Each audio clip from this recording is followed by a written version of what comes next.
What's the longest secret you've ever kept? The night I killed my neighbour's dog, I buried it in the backyard and never told a soul. But what I found in its stomach changed everything. It started when I heard my 5-year-old daughter Juniper screaming. I ran outside and saw King, the massive German shepherd next door, standing over her, blood on his teeth. Juniper's arm was torn open. She was crying, shaking. King growled, ready to strike again. I didn't think. I grabbed a shovel and hit him, again and again, until he stopped moving. At the hospital, the doctor said 27 stitches. If I'd been a minute later, she could have died. But King had always been gentle. Juniper had played with him 100 times before. Something felt off. That night, I dragged his body to the corner of our yard and cut him open. Inside were chunks of raw meat, but it smelled chemical, almost toxic. I called my brother, a vet. I described it without saying where it came from. Sounds like antifreeze, he said, mixed with meat, makes dogs violent before it kills them. Someone had poisoned King to make him attack. But who? I watched our neighbours. Some had complained about King barking. Others had issues with him. But then I noticed something worse. My wife, Julia, was strange.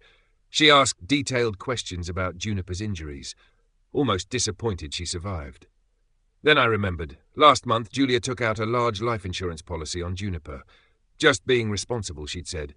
But then she insisted on packing Juniper's lunches, encouraged her to play in the backyard, volunteered to walk her to school. I found the antifreeze in Julia's craft closet, half empty. A raw meat scrap stuck to the cap. I confronted her that night. I know what you did to King. She froze, then cried. The insurance money, she whispered. We're drowning in debt. I thought it looked like an accident. You tried to kill our daughter. I knew you'd save her, she shouted. I just needed her hurt enough for a payout. But I knew the truth. King would have killed Juniper if I hadn't stopped him. I had two choices, call the police and ruin Juniper's life, or walk away and live with a monster. I chose option 3. I became the monster instead. The next morning I made Julia her favourite breakfast, scrambled eggs with mushrooms. She ate every bite, tearfully promising we could fix everything. She died 3 hours later. Those mushrooms, not from the store. At the funeral they called it tragic. Said Julia was a devoted mother. They were right about that last part. The insurance paid out without question. Heart failure at 34, sad but not suspicious.